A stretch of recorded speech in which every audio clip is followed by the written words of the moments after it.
Great to be here in Stamford. It is a gorgeous day to defend our freedom and to defend our local zoning. Anyway, great to be here. We haven't done this in quite some time, but more bad bills have come up, and we are here to empower our 169 independent and sovereign cities and towns in Connecticut.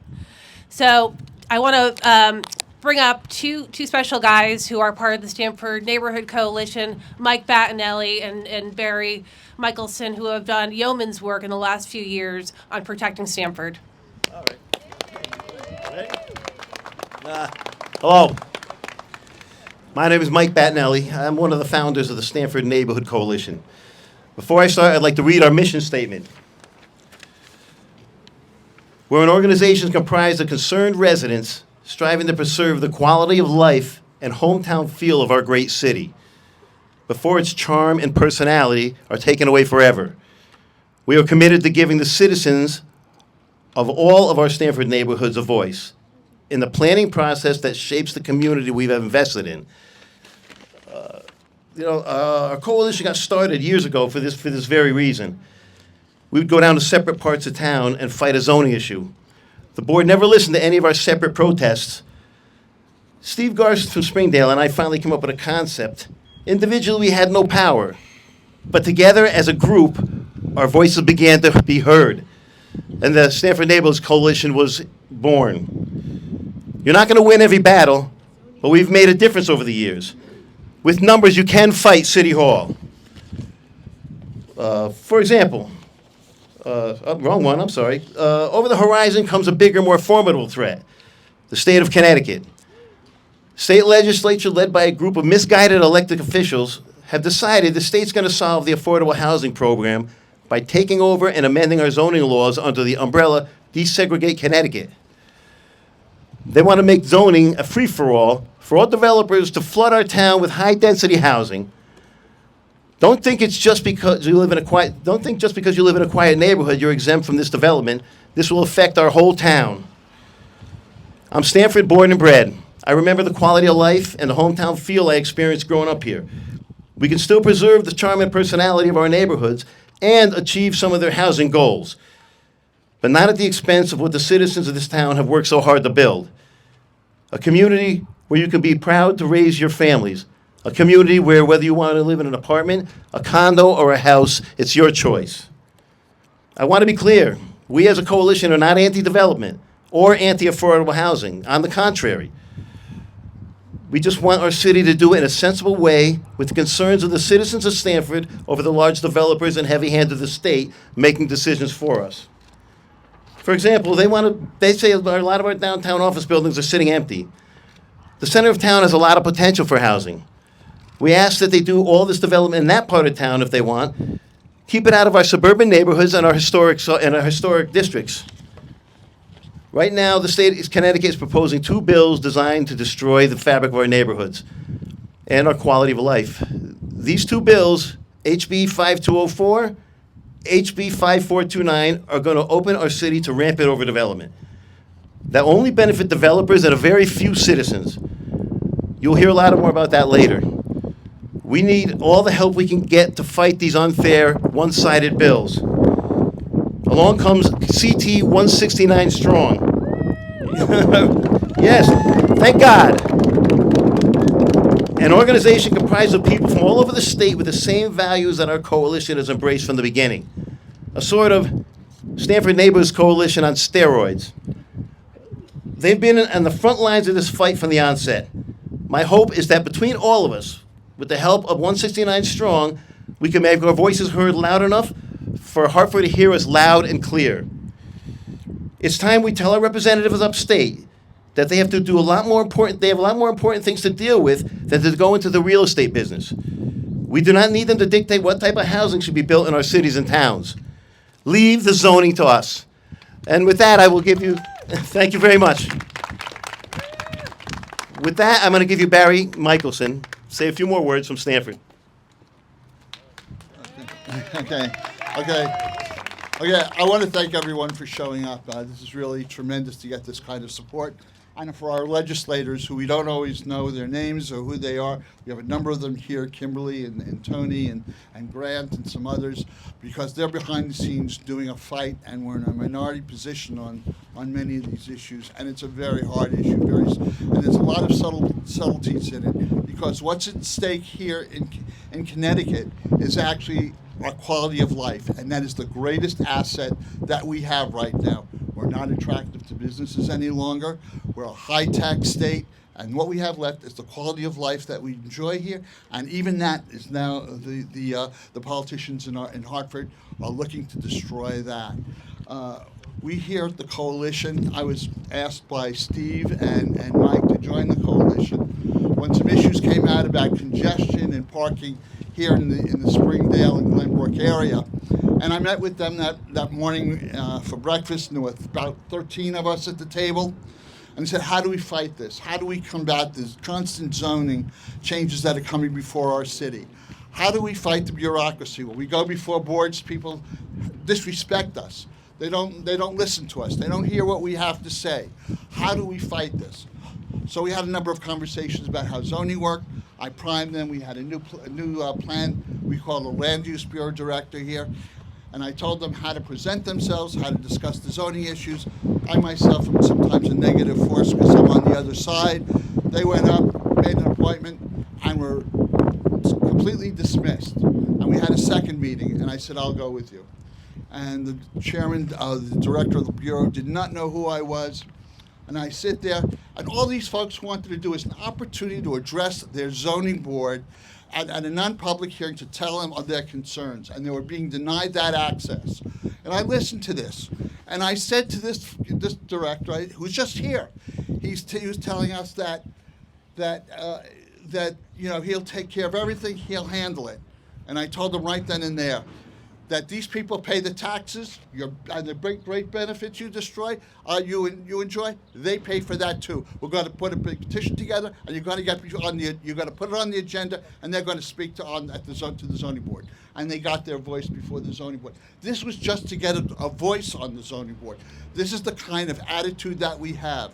We recently have here in Stamford a very unique policy, and I think there's one other city in the state where we have the right to appeal a text or amendment change to our zoning regulations to our elected Board of Reps. So in other words, what you have is an appointed board decision that can be appealed to your elected representatives.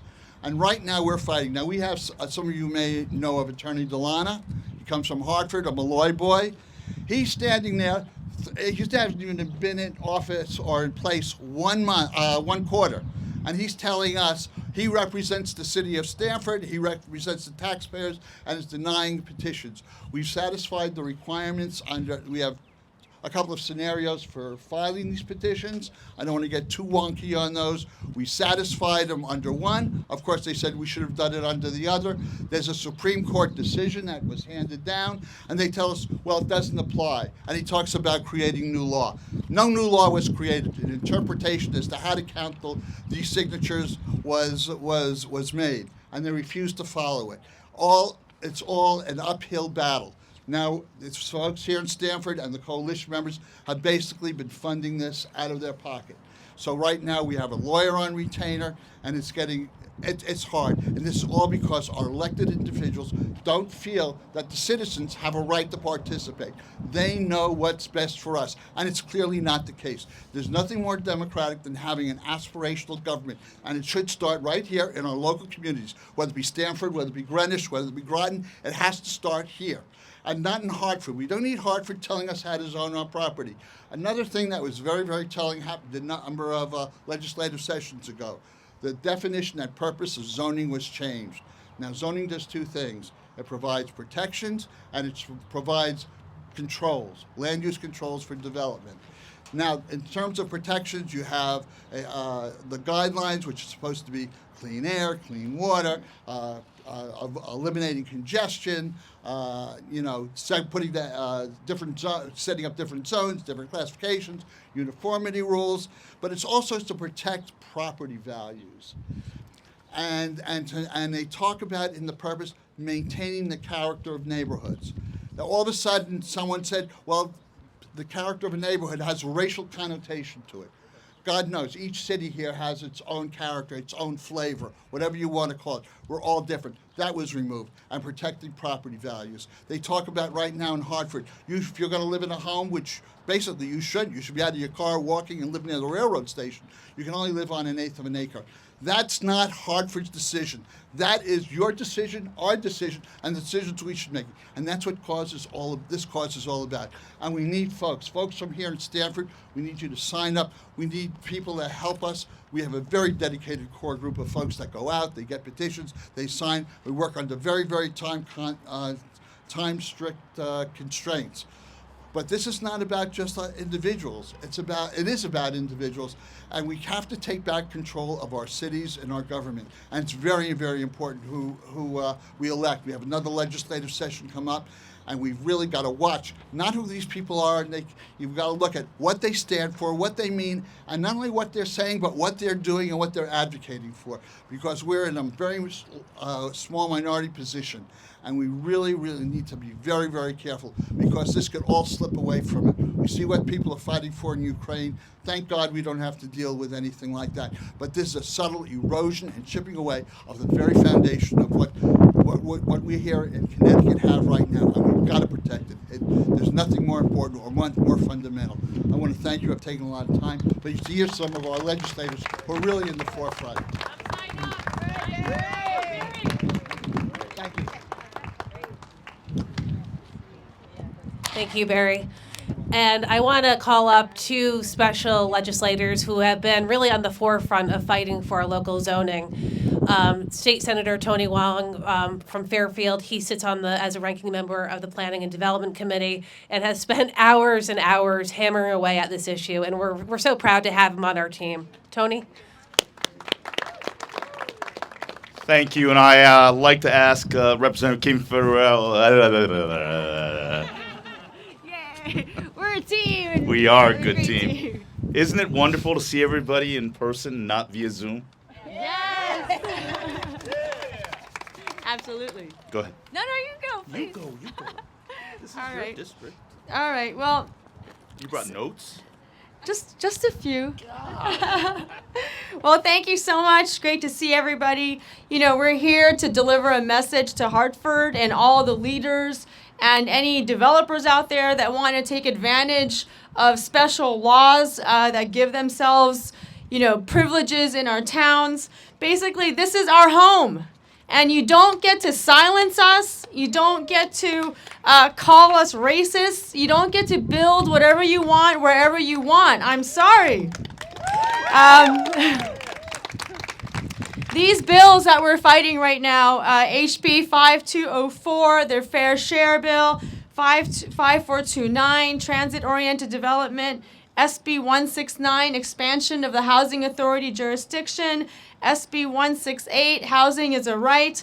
All of these bills are negating our ability to be stewards of our towns, stewards of the environment, of the safety of our towns, our sense of community. These are not great bills that will continue to strengthen our towns. So for those reasons, I know you're here because you know that. And Hartford has to listen to us, and they are listening. Keep up the pressure. We are informed. You guys have read the bills. You understand what they're trying to do. You are informed, and you're being assertive. Without you speaking out, how will they know what it is that you want? It's up to us to ask for the kind of government that we want. And so us being here, holding up these signs, asking folks to honk as they go by, this is sort of informed and assertive citizenship. This is what all of us need to come out and do. So thank you so much, and I'll hand it back to Tony. We are so very lucky to have Kimberly represent down Greenwich and Stamford area. She's been remarkable, so thank you, Kimberly. I am indeed the ranking member. I'm State Senator Tony Huang. I actually live in Fairfield, but I felt it was important to come down here because your neighborhood group made such an impact in testimony. You spoke on behalf of the people whose lives are going to be impacted by the laws we make in Hartford. I think when we engaged with the community group, it really muted the advocacies that said they were representing the people. Look, let's be clear. We need affordable, diverse, and accessible housing in the entire state of Connecticut. Let's be clear on that. It is not one where we are looking to make exclusions or not make an effort. The challenge I have with the current proposal is the state's philosophy that one size fits all. That is really important to denote. The intentions are well meant, but unfortunately, the execution cannot be done without community input, without local government input, without state collaboration with our community. That's important because even in Stamford, you have the McKinney Transportation Center within a half-mile radius of the TOD bill, which we were able to kill because I know the clap may be a little early because, like Jason in Halloween, these bills keep coming back until the session is over. And it's important to understand that process because you shouldn't trust government. You should verify and maintain vigilance. And this is what we're doing here today is to inform people that we are not ill intent people, we're not exclusionary, but we are trying to find solutions that incorporate shareholders whose lives are going to be impacted. You know, they set the stage for people to get angry. But when you have your property and your rights usurped and you have no say in it, that would make anyone angry. And you do it under the guise of equity and social access. I think it's an important premise, no doubt. But look, it does nothing. I mean, the proponents of these bills have said clearly that these proposals do nothing from a standpoint of increasing affordability. It just increases density. It does. And one of the most compelling things that came out in a transparency of a public hearing is for an organization that purports to kind of advocate for access and social equity, they're all funded by deep pocket private developers. It seems ironic that you are bashing communities for their exclusionary practices, but at the same time, the very organization, Desegregate Connecticut, and their chairperson is the same chairperson for a transit-oriented, high-end luxury developer. See for yourself.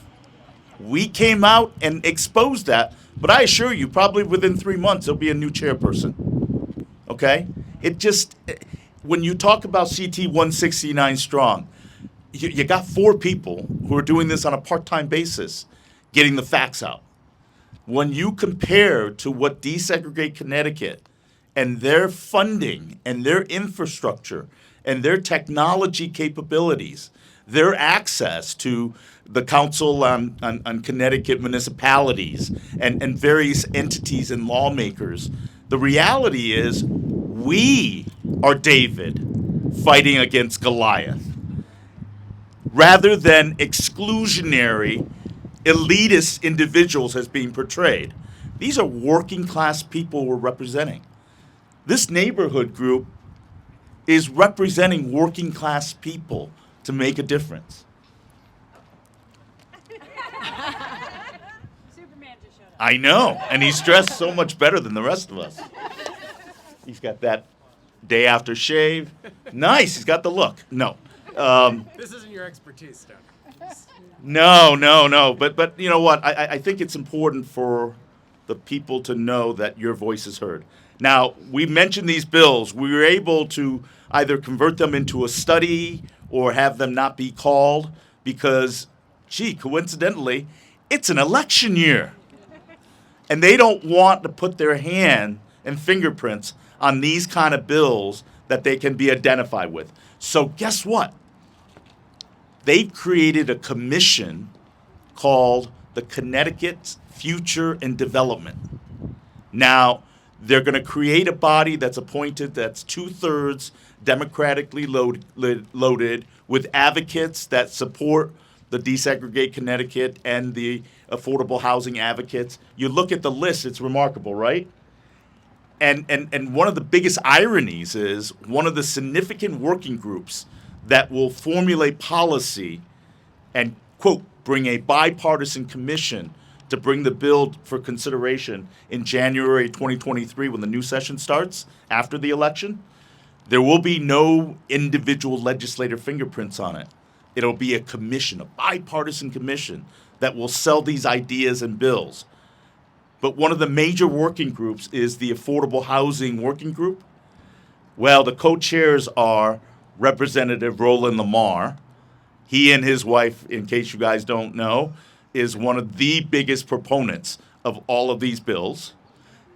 The second co-chair is Attorney Tim Hollister.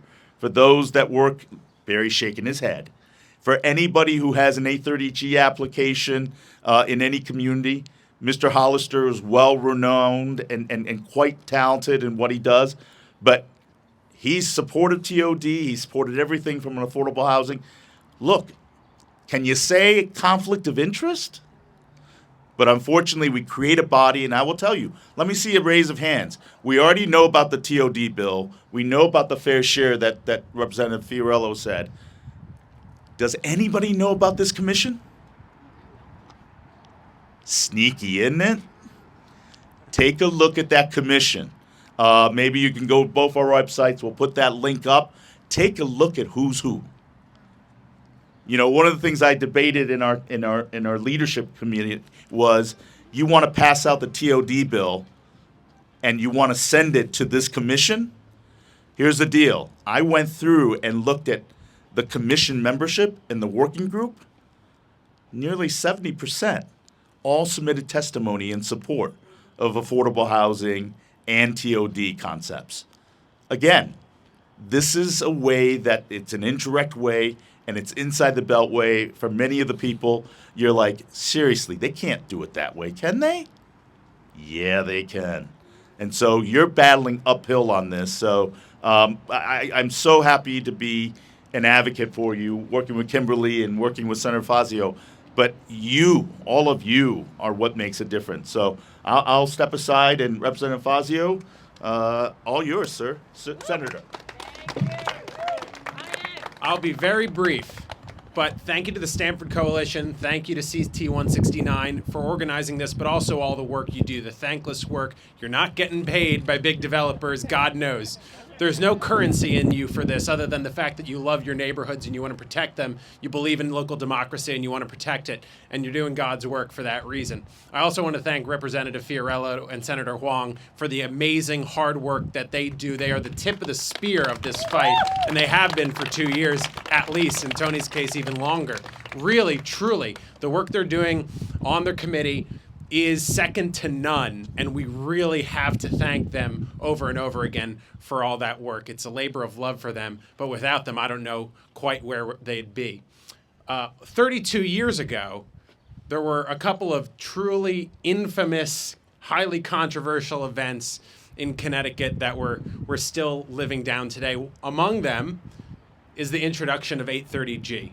It was introduced in the summer of 1990 under the pretext that if we give away a good portion of our local control, that we'd be able to alleviate poverty for people who were in need. On its face, it seems like a noble goal. A lot of, shall we say, deleterious legislation often is. But 32 years since then, poverty has increased in Connecticut more than any state in the country. So this is the wages of 830G. The first instance of us giving up a large degree of local control here in a state which has a great tradition of local control, and our diverse 169 towns and cities, all these great towns and cities that are a little different in their own way, and we wouldn't want to compromise individually any of them. But we gave that up under the pretext that we're going to help people in need, and here we are 32 years later with the highest increase in poverty of any state in the country, over 50%. That's shameful. That in and of itself should be disqualifying for any further legislation that erodes and undermines local control. But here we are trying to fight back and beat back at least, 5, 6, I can't even count anymore. It's like trying to count all the 830G applications in Greenwich. There's so many of them. Every week there's more of them, and they just get worse and worse. This is demoralizing people in our communities. Communities which are the backbone of the state. Communities for which new residents move here and try to build a life here. You know, I talked to some of our newest residents. I had lunch with one of them in Greenwich. He moved here with his young family just a year ago, and his greatest concern is 830G. And this is not someone who grew up here, but this is someone who moved here for community, for history, for tradition, for inclusiveness, for all of that our town and other towns have to offer. And his greatest concern is 830G. It should be an arcane statute. The fact that it's become a 4-letter word or a 4-digit word tells you everything you need to know. It has, and rightfully so, because it's undermining some of our most important traditions in this state. So not only should the record of 830G in and of itself, in the 32 years it's been on the books, be disqualifying and be evidence that we need to reform the matter. And I know Tony has advanced legislation over his time in the state Senate to reform it, and Kimberly and Harry and I co-introduced legislation to reform 830G in just this session. Obviously, it was killed by the leadership of the legislature, but if we change the legislature in years to come, these reforms can be on the table. If we win, then we can reform 830G, to say nothing of stopping further negative legislation that'll roll back our local control. So the highest increase in poverty in 32 years since 830G was implemented. Only, I think, 31 of the towns have actually achieved the so-called immediate goals of 830G out of 169 towns, which should itself be a major mark against 830G. If you get 32 years to achieve the goals you set out for yourself, even kind of the close by goals, the goals that you yourself design, and you can't do it in 32 years, that should be a failure. And the 31 towns that did achieve it probably would have achieved it anyway, under your kind of strange, arcane sort of goalpost that you set. And then, on top of that, since 1991, the year after 830G was passed, Connecticut's seen the lowest increase in home values of any state in the country. So Connecticut's had, over 30 years, affordable-ish housing in some sense, because we've seen the lowest increase in housing prices of any state in the country. And the places that were losing population are actually the places that are seeing even a greater decrease in housing values. Northwest Connecticut, Eastern Connecticut, and so on. If affordability by itself was the means to economic opportunity and growth by itself, then you would see the greatest economic growth and opportunity in the places where housing values are the lowest. But Hartford is not booming, my friends, right? New Haven is not booming. These places are hollowed out. They're hurting. They're hurting because of bad leadership. They're hurting because of bureaucratization and government control, the same problems that are infecting every part of Connecticut, and are animated by pieces of legislation like 830G and further bureaucratization and centralization like the 4, 5, 6 bills before the legislature right now. So a change needs to come. A change needs to come. No more centralization and bureaucratization. No more rollbacks of local control. Let's call to the great traditions of this state, the people of this state, the localities, the local leaders, the grassroots, in order to make the state a better place. Let's stop these pieces of legislation. Let's reform 830G. And that way we could bring a better future for everyone, more affordability, more opportunity, protect our traditions, local democracy, and a better future for everyone in Connecticut. Thank you. Wow, that was really, really good. I also want to acknowledge some individuals who have stepped up to run for office. Right? We have Michael Grant. Come on up, Michael. And we have Kim Healy. Come on, Kim. These are individuals that are, so, Come on, quickly, you two. Sure. I support everything Kim said. I'm Mike Grant. I grew up in Stamford. My office is down the road behind the Shell station by Twin Rinks. My family started business in Stamford in 1987. I graduated Springdale School down the road here in '89. So I'm still here every day. That's why I was compelled to come down here. This is a really appropriate place to have this meeting because as you look down, say between Springdale School and here, it's amazing. I grew up walking to Bill and Fred's and getting candy and going into Adam's Deli with friends and going to the arcade. It's lost that feel. It is not the same neighborhood, and it's not going. I mean, you think about TOD. Thankfully, it's dead for the moment, but can you imagine when the developers start knocking this down? And it's going to look like the tip of Glenbrook Road down there, right? Where all you're going to see is a tunnelway of 5-story buildings. Nobody wants that. People moved to Springdale back in the day because it was different than Mid-City. It was different than downtown. It was different than the South End. We came to Springdale because it had a neighborhood feel. And where I live in Stratfield, in Fairfield, it's very similar. Small properties, older houses, but we've got a character to our town that we want to maintain. And don't feel bad about that. That's not controversial. You move to a neighborhood and you invested in a property in a neighborhood in a school district. That's not a controversial view that you want to be at the table at these public zoning hearings and want democracy at the local level. Sometimes you get called bully. We're taking like a bully position. It's the opposite. We're being accused of what's happening to us, not just on zoning, on a lot of things, but just keeping it about zoning. We're not the bullies. We're the minority, right? We're just asking to have our voices heard at the local level where it should be. Okay, so that's all I have to say about that. I'm happy to be back here. I'm here every day, but thanks for having me. Thanks for letting me speak, Tony. Thank Thanks, you guys. for running on the state office. Yep. Kim? Hi, everybody. It's Kim Healy. I'm running for the 42nd, which is a brand new seat in Wilton, and it includes a little bit of New Canaan and Ridgefield. So 3 very suburban towns really do not have transit opportunities. We moved from Norwalk to Wilton. My husband grew up on a farm, so the compromise was, a little more land surrounding our home, considering we had an eighth of an acre in Norwalk, and we now have 2 acres. Local control is extremely important in a place like Wilton. We actually have only a diesel line. So if you talk about environment and conservation, that is not an environmentally friendly train opportunity. So, we talk about local control all the time in Wilton. We are very lucky that it's a nonpartisan issue. Everyone agrees that we need to maintain our local control. And so that is one of the big talking points of my campaign. So thanks for listening. Thanks a lot. But you do have train stations. You have Yeah, your diesel. Wilton train station. Right. You have Cannondale. We do. Right? Yeah. And you'll represent portion of New Canaan, which has the New Canaan train station. Right. So again, we talk about the one size fits all.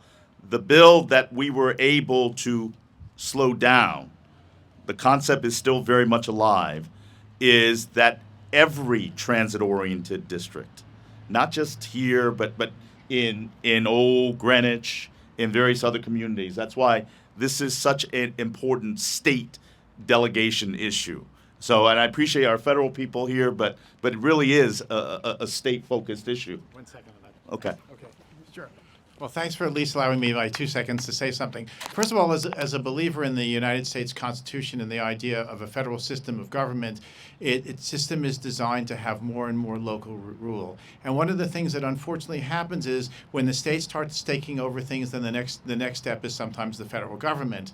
So the federal government can then has tried to, pass legislation that controls affordable housing. That they can do it through taxes. They can do it through the Interstate Commerce Clause. They can do it through lots of means. So the idea is that people need to run their own towns and they need to run their own governments. And what you need is transparency. When people are doing something that's wrong, they need to be exposed.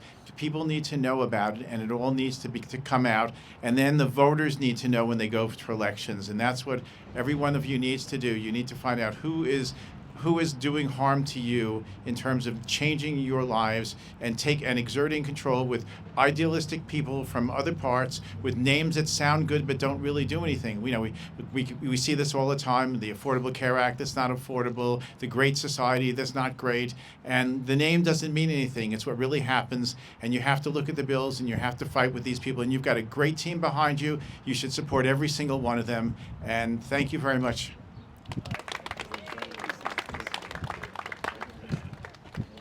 Good afternoon. Ethan Book, candidate for 4th District Congress. First of all, the 3 speakers that you have here, I'm out of Bridgeport, but the 4th District is all of Fairfield County, más o menos. And I hear them on WICC radio, and they're great. I'm so proud when I hear their practicality and wisdom on public issues. And yes, there is a certain element of federal issue, national issue with what you're dealing with here. When I began my campaign, I identified 4 key points of Republican ideology. The third one is that we are a constitutional republic where there's a rule of law. After I identified those 4 points of Republican ideology, I looked to identify the points of Democrat Party ideology. I couldn't find any.